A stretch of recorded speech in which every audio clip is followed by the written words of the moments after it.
Good morning, and I'd like to introduce our sponsor presenter this morning.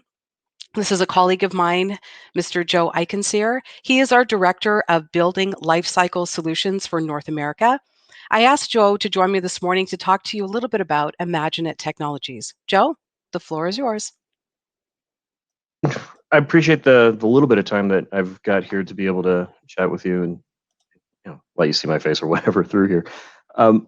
Really and truly, you're not here for me, so I'm not going to be taking up much time. But we're certainly proud and happy to be sponsors of Kanban for a number of years now, and just in the interest of knowing who we are and why we're doing things like this and sponsoring. From the Imagine side, our goal, our company, is to work with our customers to try and make them more efficient, more effective with their work through a combination of people, process, technology, of pulling those different things together to be able to understand how can you do things better to be more efficient, to grow your business, to survive the crazy times that we're in right now, and just to be a resource, to be leveraged by us. Our company is actually a blend of a few different organizations. We've got a parent company called Rand Worldwide, and then underneath that is the group that I work with, Imagine Technologies, works with Autodesk, Archibus, work with Epic Games in a piece of software called Twinmotion, Leica Geosystems, all these things that are based around that built environment and offer consulting and training things along those lines. A group that works with non-Autodesk software, Dassault, PCC, a group that works and develops courseware, learning material for all of these different types of items. So all of those things put together to try and take that breadth of knowledge that we've got from all of our locations across the US and Canada to be able to share those best practices of what are people doing that's kind of cool and interesting in the US and bring that north of the border into Canada. And there's also, despite everything that a lot of people are saying here and there, plenty of things that are happening in Canada that are just like, that's really cool. We need to bring that down below into the US as far as best practices go. So we're taking all these things that we've got from all these different locations and bringing those to your benefit, whether we're talking about things like the topics here and you want to get into asset management. Well, hey, let's listen to what these guys have to say. But if we're coming in and going into more of the building environment, or if we're looking at there's something on the civil design side that we need to look for, we've got that depth and breadth of staffing along with that local presence to be able to work with you to better understand what you have going on, and again, how you can be more efficient through any number of different types of services that we've got here. So I'll say thank you very much for allowing me this opportunity. Thank you to Kanban for being there for the community, for us, for everybody that's through that system. And I'll say, Lori, back to you. I appreciate the time and enjoy the presentation. It'll be a good one. Okay, great. Thank you, Joe. All right, so just before we get started, I'm just going to give you a little summary of the presentation before we get started. The Regina Bypass is a 60-kilometer public-private partnership. It surrounds Regina, Saskatchewan, and it opened in November of 2019. The 30-year operation period for the project includes inspection and maintenance and several civil structures, 400-kilometer lane of pavement, 30 bridges, as well as retaining walls, overhead signs, etc. This project agreement imposes strict guidelines and time frames to perform inspections, patrols, and maintain tasks. To support the operation and to help plan its work, Regina Bypass Partners selected an asset management software. Today's presentation will describe the system implemented, the processes used during the setup, and a brief demonstration of its daily use. We have three presenters today. First, I start with Benoît Kroely. He is the digital manager of Sixense North America. He has over 15 years of experience in the configuration and deployment of asset management software for bridges, pavement, and other structures. He is currently overseeing the implementation of Beyond Asset, Sixense, asset management software all around the world. Also joining us today is Emmanuel. He is the asset prevention manager of the Regina Bypass project. He has more than 26 years of experience in major civil works and roads construction projects in different countries such as Canada, the United States, France, South America, and Africa. He is currently responsible for all the asset management for the Regina Bypass project. And last, we have Brett sorry.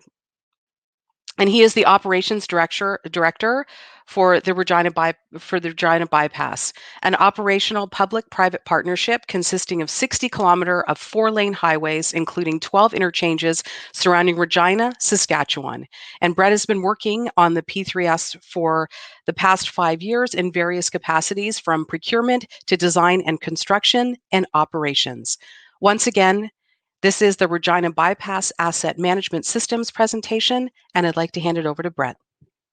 So yeah, I'm going to start off by giving you just a brief summary of the Regina Bypass project. So the Regina Bypass is a 4-lane highway around Saskatchewan's capital city. And I'll provide you a little bit more detail on the scope and size of the project on the next slide. So for some background on the project, the Saskatchewan government began its procurement for a highway bypass route around Regina City Centre back in 2013. In July of 2015, Regina Bypass Partners was selected as the proponent to finance, design, construct, operate, maintain, and rehabilitate the bypass over the next 34 years. The project was split into 2 phases, the first of which was completed in October 2017, when Phase 1, which addressed the commuter traffic safety issues east of Regina, was fully open to traffic. In 2018, one of the 12 interchanges on the project at the town of Pilot Butte was advanced from Phase 2 and completed ahead of schedule. In October 2019, the remainder of the project, primarily the southern and western legs of the bypass, was completed and open to traffic. October 2019 was a huge milestone for the project for 2 reasons. First, of course, the design and construction of the project was substantially complete and open to traffic on time and on budget. And secondly, that the 30-year operations, maintenance, and rehabilitation phase of the project began. From October 2019 to the year 2049, we will operate and provide long-term maintenance to the infrastructure, and in 2049 are required to hand back the asset to the provincial government in a condition that meets the handback requirements as defined in our contract.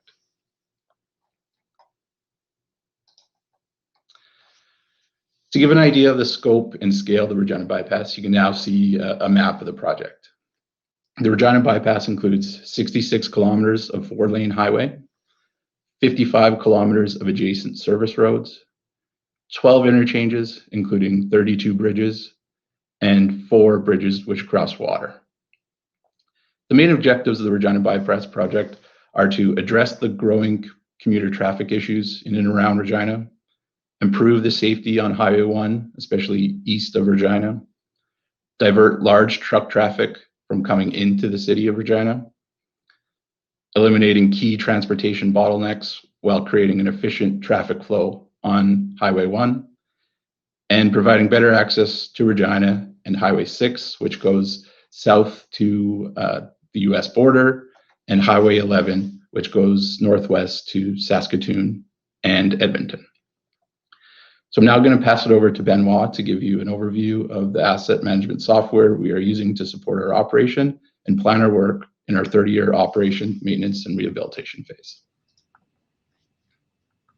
All right. Thank you very much, Brent.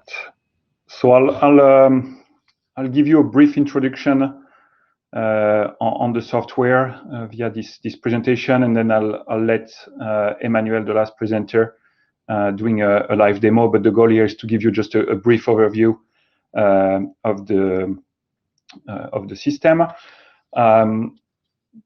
The system tries to follow the asset management principle or the asset management wheel that you probably have seen in one capacity and another in the past.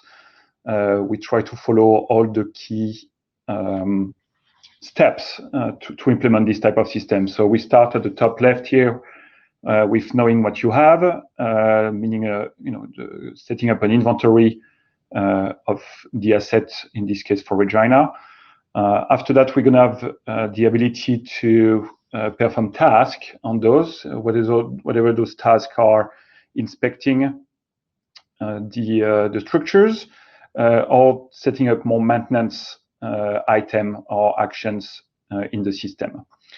Once you have done that tracking and evaluation, the team at Regina is able with that list to potentially make decision on where to perform those actions, typically repair and maintenance actions. And they're going to be able to then track if those items have been completed and have been completed on time. They do have several requirements for under their PPP contract to address certain items with time limits.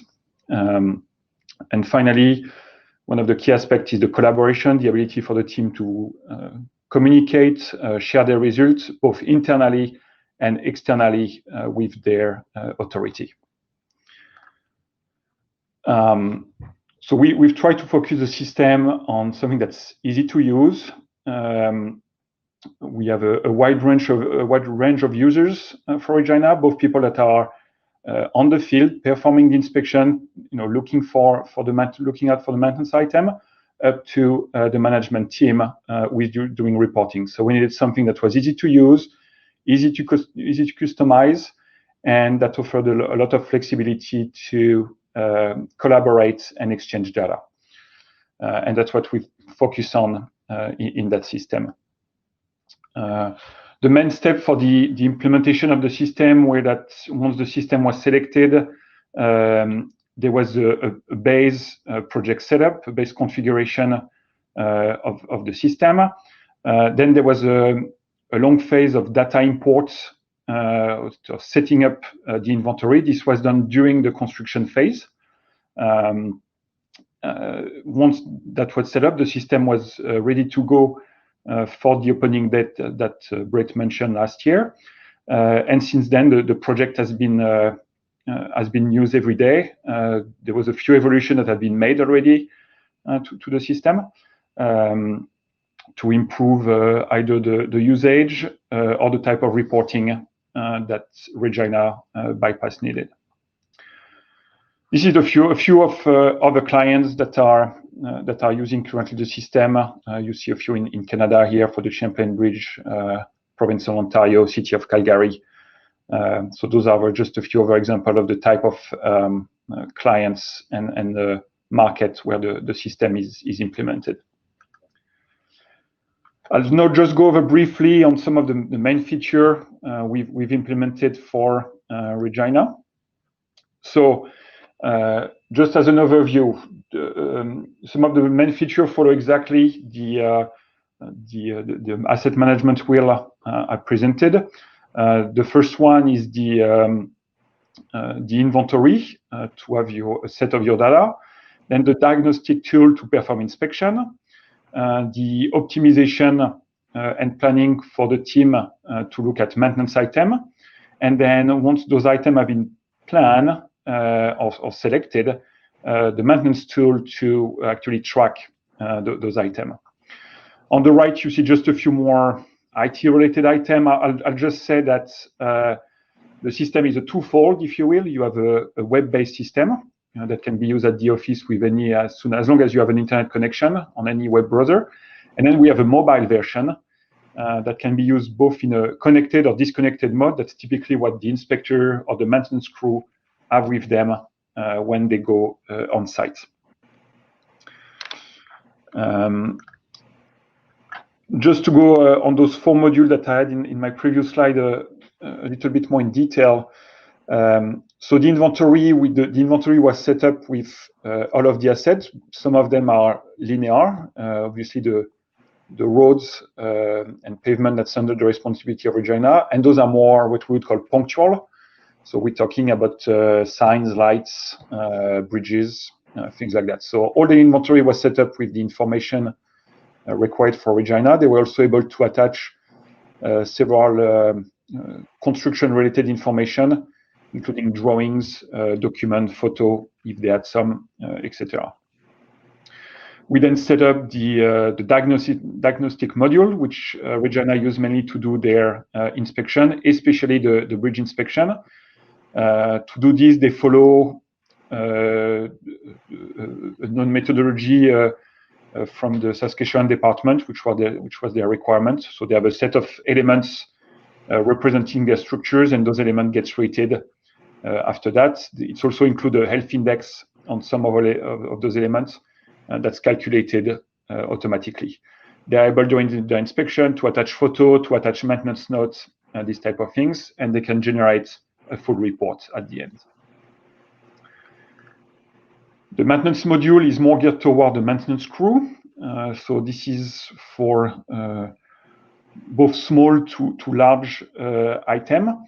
I'm sure Emmanuel will cover that. I'll just say that you know, the module is set up to allow the recording of all of the items that are required per the contract for Regina, and it includes all the time requirements in terms of from the moment you discover an issue until you fix it, to make sure Regina match their contract requirements. Lastly, on the optimization and planning, so this is where Regina can both look ahead on what's due in terms of inspection and also look at what they have currently in their open maintenance list in terms of priority, due time and date when things are due, etc. So they have those modules that are, you know, more for the management team, but to have a global view of what's currently going on in the system. The last thing on that, as I mentioned, Regina has several items where they do have requirements for the maintenance item, and we have implemented with Regina the whole process so they can track and send reports to their authority to show that the items were addressed on time, again based on the project requirements. Finally, so the implementation was done in close collaboration with the Regina team. It's always necessary. They benefit in the tool from, you know, from both the experience of the Sixense team and the Regina team. So this was probably one of the reasons for the success of that project. And with that, I'll pass the presentation to Emmanuel for a live demo. Okay, good morning, everyone. So I will try to share my screen. I think you will see, yes, what you can see. Okay, so first of all, I will go back through all the different chapters that Benoît got through. So when you log in the system first, what you have, you get back directly on the first screen. So screen is based, first you go directly to your asset list. So on your asset, you can easily find your asset you want by different way of filter the list of assets. So but at the beginning you have all the assets and you have different type of filters. You can filter here or directly here on the asset type. So if I got all my asset types, so as you can see, all the assets are divided in different types based on the contract. And also we added some other type of assets that we can track, for example, utilities or something else, or the right of way or permits that we want to track that are not directly in the contract requirement. So all the assets are divided in different categories of types. So you have HRS, it's basically highway running surfaces, structure, all the bridges, major culvert, major retaining wall, major sign structure, all the drainage items, electrical infrastructure, lights, cabinets, street lights. You got also the ITS, all the different type of ITS equipment, and what we call other minor assets. It's fence, signs, little small signs, cable barrier, and so on. So if you want to check, for example, we take the bridge, so we click on the bridge here, and you search, and you get all your bridge of your project. So at the bottom here, you have the number of bridge items. Here you have directly all the bridge. You still can filter directly on the type. Here it's not very relevant because it's a bridge, but you can tap on the name, numbers, whatever you want. And you can see them also directly on the map because all the assets are localized with GPS coordinates. So if you go back on the map, you can see directly what's going on the map, exactly as we see in so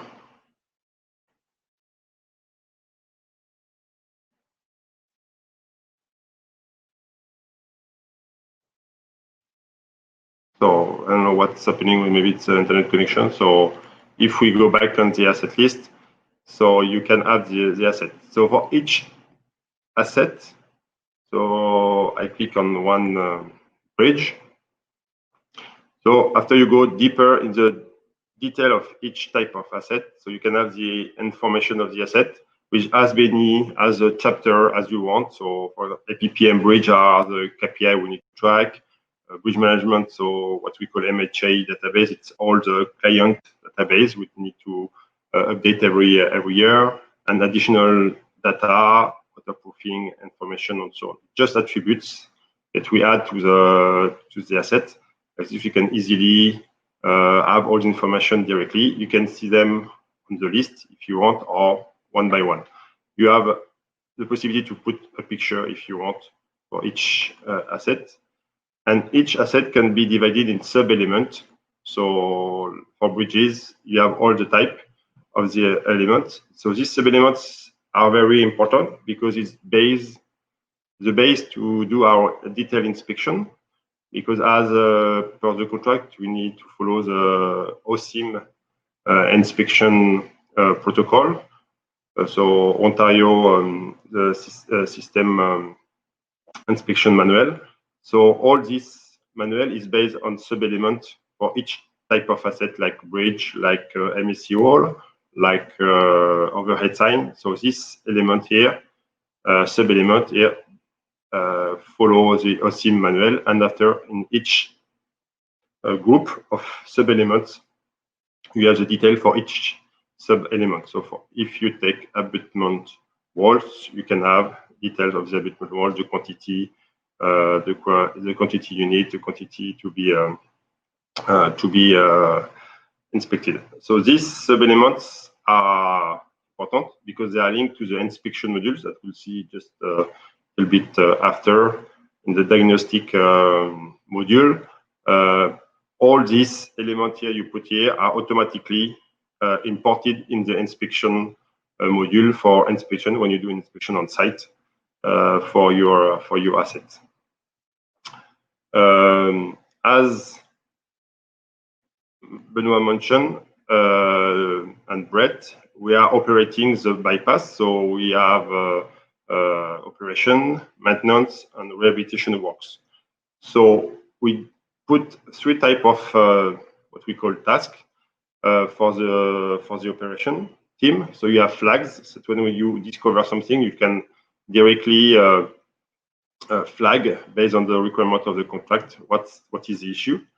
You have incidents, like if you have an accident, third-party accident, or if you have a specific weather event. And you have maintenance activities, which is our regular maintenance activity, like mowing, the visual inspection,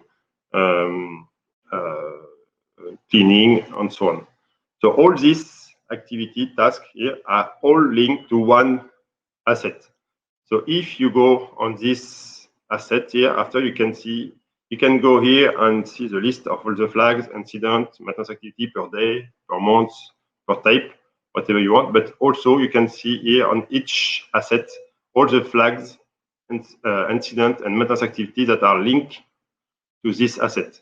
So if you click on the flag, you will have a list of all the flags that are linked to this asset. It's a little bit long because I think of the internet connection and we are sharing the screen. But here you can have a list. That's it. All the flags that are linked to this asset. So you can easily check per asset what are the issue, what are ongoing, and what are closed or already fixed. So you have the same way to see all the incidents, maintenance activity. For each asset, you have a document section. So it's to add any documents like as-built documentation, so as-built drawings, record the documents, calculations, everyone you want to add, you can add in this section. So this one has a documentation based on the asset. So it's basically the reference documentation. For each task, flags, inspection, you can add documents also linked to each task. It will not be seen here. Here it's only the reference documentation, but you can have access also to the documents that, for example, if you have an inspection report, you can link it and upload directly in the system in the inspection module. And then you have a photo module like this. You can see all the picture of the asset. So this part here is the reference of the asset. So it's mainly inventory and then all the activities that are tasks that are linked to this asset. So you have other tabs that will not go through because they are not relevant for this type of asset. So after the inventory, you have the diagnostics part. The diagnostic part is divided in different ways. So you have the inspection part, and you have also the maintenance and operation part, which are briefly described before. So on this, what we call task, so you have inspection module for detailed inspection. You have the flag, which when you have any issue on the project. Incident, when you have mainly a big incident like an accident or weather event. And activities, which are the regular maintenance activity that we'll describe a little bit after. So for diagnostic, you have two types of diagnostics. So you have inspection here for the all the assets that are really with sub-element, like are following the OSIM inspection manual. So bridge, MVC wall, and then overhead sign. And you have another diagnostic module. It's called linear module. It's all the survey for linear assets, because in assets you can have two types, big type of asset. You can have the asset punctual like a bridge, and then you have also roads, roadway, lane, whatever you linear assets you want to add. And these linear assets are diagnosis a little bit different from the OSIM manual, because you need to have we have a lot of data for inspection, like IRI, routing, surface condition index, grip testing, FWD test, and so on. So these are a little bit different than the other inspection. So I don't know what's going on. Okay, so I will go back to the inspection module for the yes, I know, because I put a filter. So I will show you the two examples.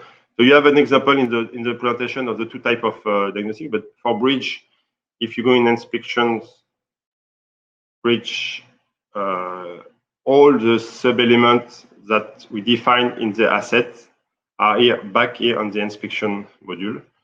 So here you get what we use, the OSIM manual is using. So for each sub-element, the quantity, the unit, and then what is the rating for each type of sub-element. So what's excellent, good, fair, poor, what is inspected or not. And then after you have all the KPI we are tracking as part of the project. So you can see it directly in quantity, or if you prefer, you can see it in percentage. So it will automatically switch one to the one. So maybe there is some few issues on this because it's a test version, so it's still improvement. So if this one, it's basically all the inspection sheets you are usually put on by hand. Here you can go directly, when you have created your sub-element, you have directly access to this inspection on your mobile app. So what is very efficient, because you can go on site and directly for each type, take for example this sub-element, you can directly add the value, good, fair, or poor rating. The excellent value is automatically calculated based on the difference with the other, and you can add whatever you want as pictures, defect picture. If you want to add a flag as per the OSIM manual, you can have any comment here for each sub-element or each condition if you want to add for each. Here you have directly what we found as a defect, and we can display the defect, characterize the defect, and then put in a flag, and this it will go back in the full list of tasks we have to do to close in order to track all the defects we found on this asset. So here we are on the inspection module. So you can see basically the same tab, but here all the maintenance activities, flags, photos, and documents are linked to this inspection. So even if I took the same bridge, you will see that here I put the inspection report, QA report, and all the picture needed. And you have a different type of picture base. You can have just inspection picture that you take directly. So you can take directly your picture with the app, and it's automatically synchronized on the database on the web, and then you can see them in real time on your web web browser, or even on the app. So for inspection module for the linear assets, if I take roads,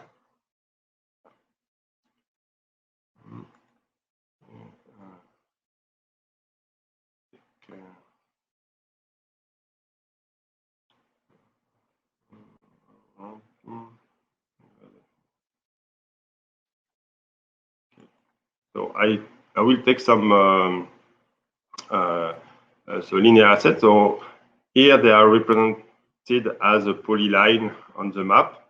So you can see, try again if you can see them on the map.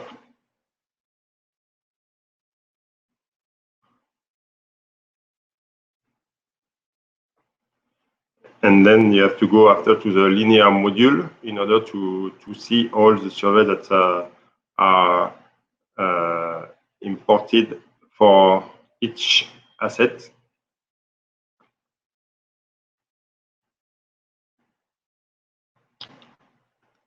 So this is, I will try to wait a little bit that the software will load all the assets.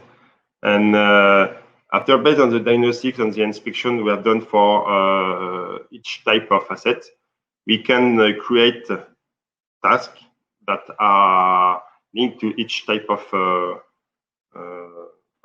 defect, and then we can have a list of action to do to close in order to track all the defects we found. So on site, we are an O&M team that can close items that are in their scope, but also we can create a list of works that we need to prepare for the next year or the next summer in order to fix any defects we found on the assets. Also, part of the operation and maintenance of the project, over the regular inspection we have to do, we have also O&M, so operation and maintenance team, that are working every day on site, 24 hours a day. So we created some maintenance activities based on the contract requirement.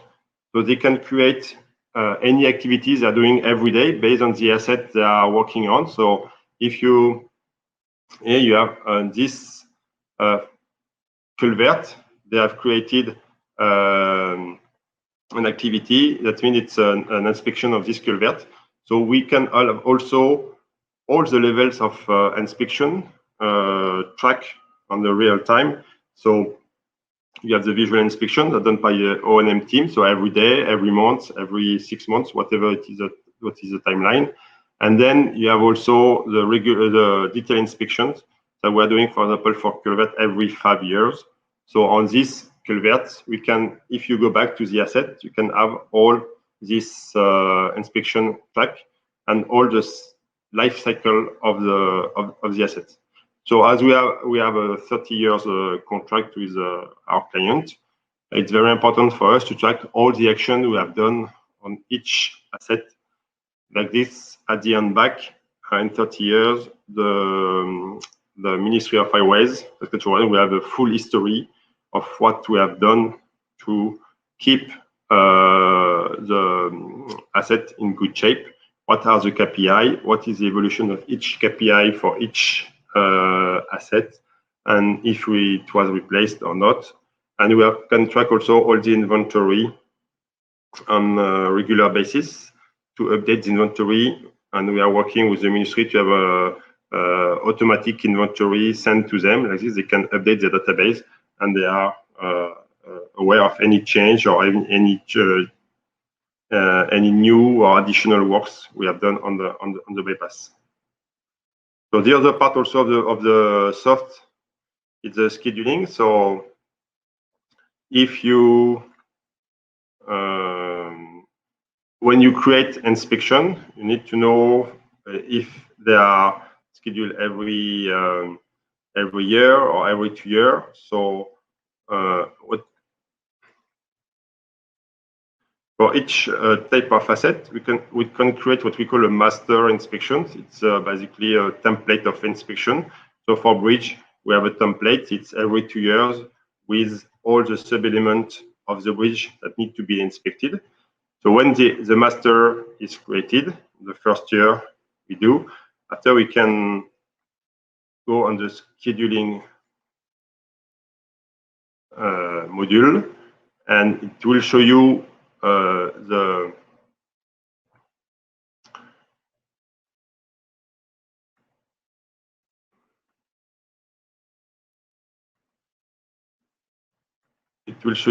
the inspection that is ongoing or scheduled, and then the next inspection to be planned. Should be, oh yeah, because should have all.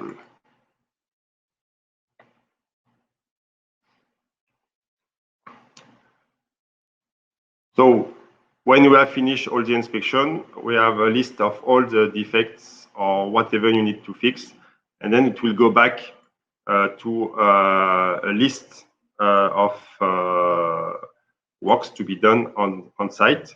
Then we can export in Excel spreadsheet, or if you want to export to prepare a contract with all the work we need to do. So as more precise we can be, it's better for the contractor to know exactly what is the issue, and we can go through. And when the fix is done on site, we can record all the quality documentation, any picture, any works done on the defect or on the asset directly in the software to get it after access, get an access to it later on the when we want to go through what was done on this asset. So it's mainly I wanted to show you the scheduling, but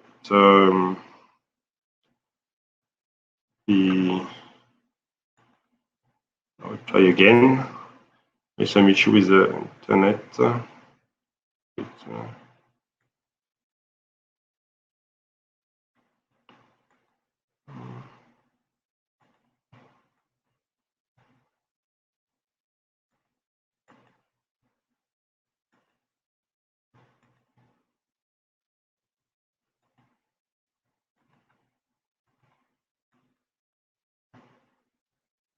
That's it.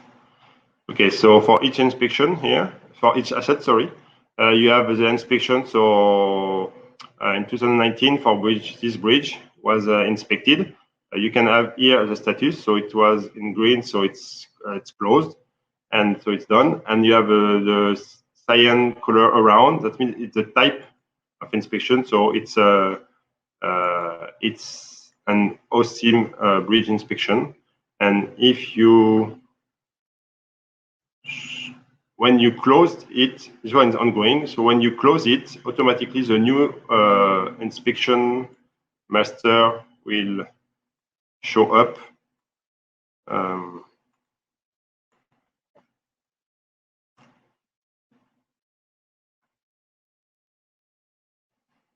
That's it. So when you have the bridge one, the inspection is ongoing. It's or it's closed, and then after you have the next one already on the scheduling. Which the year, so 2021, you will have to inspect this bridge. So you can define the timeline as you want. It's per day. So you can say it's every year, so 365 days, or every 2 years, or 1 year and a half, whatever you need. So it's not only just for OSIM that are bridge inspection, which is usually biannual, so every 2 years, but you can define also inspection for ITS, so intelligent system. You can define also an inspection for culvert. In your case, it's 5 years. So every 5 years you get the inspection, and so on. So I think I went through the basic demo. Maybe there is some questions or something I can maybe have more in detail after. I don't have anything else for the presentation.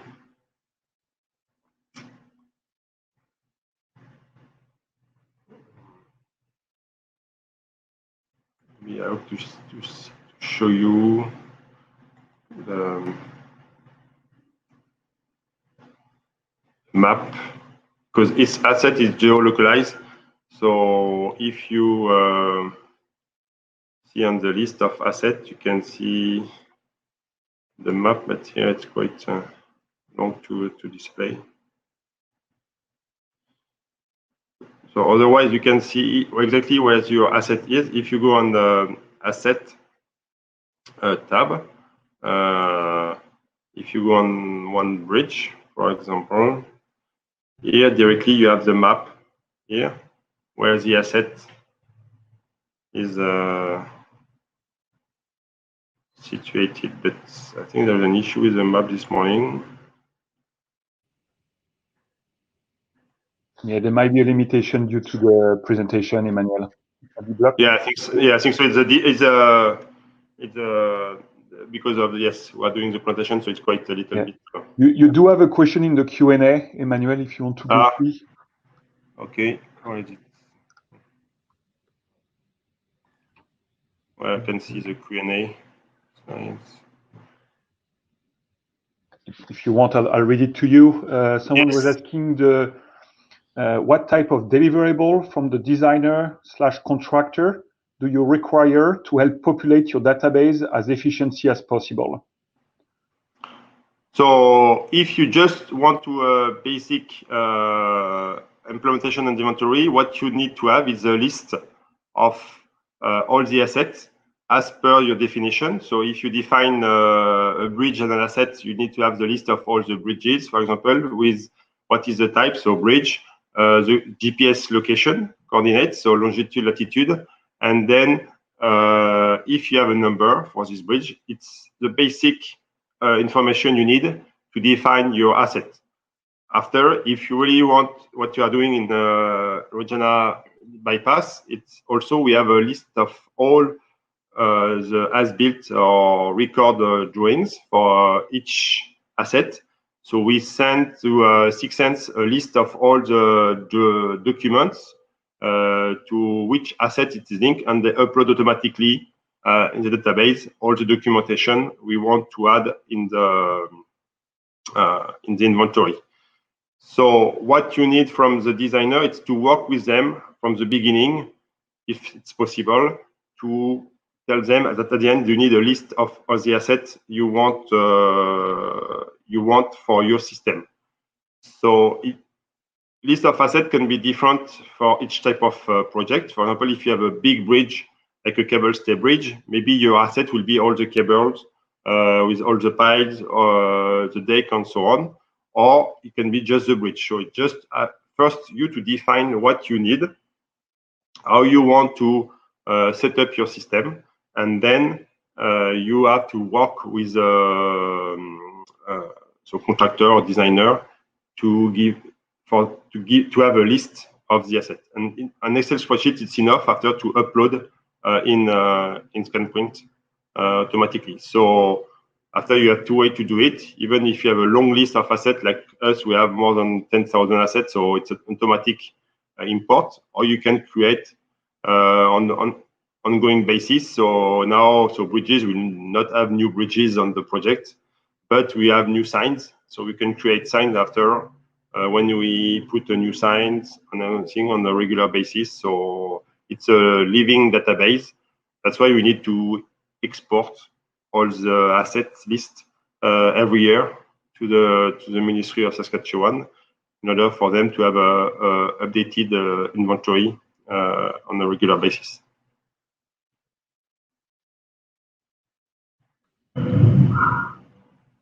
There is a follow-up question asking if there is a standard or specific data deliverable format you find to be the best, like COBE for the building, for example. Maybe I can answer that one, and then Emmanuel, you can complete after. But yeah, I think today to set up asset management system, I don't think there is an official standard on the market. There is a few ongoing projects to try to set up this type of standard between construction and the operation phase, but none of them right now are fully developed. And what we found is that on construction project there is a lot of different inputs. You're going to have a mix of some type document management database. You're probably going to have a bunch of Excel files. You have several items that may come from the geotech team or the surveying team, so CAD drawings. So today it's more a mix. There is not one standard. Typically, we do help the team by giving them some pointers on trying to based on what they use, try to give them what export format will be easier for us, whatever it's Excel, whatever it's another type of database, or CAD drawings when there is some time. I know for the road, right, Emmanuel, we used a lot the CAD drawings coming from the survey team, right? So yes, it's a little bit different. You have two types. So for assets like bridge, which are punctual, just an Excel spreadsheet is enough to start. After, for roadways or linear assets, you need to have a GIS software. Like so, you have a free software on internet like QGIS or like ArcGIS. If you are already using it, you can export GIS file, so a specific format is GeoSan, so it's standard format, and then after it can be imported in ScanPrint. So this one is for roadway. After, for building, I didn't go through in detail for each level of building and so on, because our project is mainly infrastructure, so I didn't go. We have assets, building assets. We are still looking after the assets, but it's not as detailed as per levels or floors or I don't know air conditioning system and so on. After, we can go through, I'm sure, after what type of data we need. I think you can define this with your designer or with your contractor. If they are using BIM, it will be easier because they have already layers or different type of data they can use. And usually what I've seen before, it's yes, we use the BIM data in a specific way. We organize the data and then we import in a software like Sixense or ScanPrint. Okay, great. I have just a couple, just maybe one or two questions here. I know that we're wrapping up in 2 minutes and we have to stay on schedule for the rest of the day. So one of the questions that came in is how important was it to start the process during the construction phase? This is a great question. We started just after the best way is to start at the design phase, because at the design you can organize with your designer. Say, okay, you work this way. It's up to you to organize the data you want to use. But at the end, I need this type of data, so they can organize the data at the end of the project. On the Regina Bypass, we decided to use this software or this digital process during the construction. So we worked with the contractor to get the data organized as per the type of asset we define, and also as per the type of different what we call BS, so it's building specification that we want to use in the future. So they deliver us the project and all the deliverables, quality control, quality documents based on this different specifications. That's excellent. Thank you. Okay, so we are right at 10 o'clock in the morning. I just want to take some time here to thank the presenters so much. I would like to thank our sponsor this morning, of course, Joe Eikenseer from Imaginate Technologies. We have Benoît Kroely, who is from Sixense North America. We have Emmanuel Guy and Brett Butler from Regina Bypass. I was also told by Jerry Latman that if we want to get in touch with any of these people, that we just have to go back to Canbium and they will help us get in touch with anybody here today.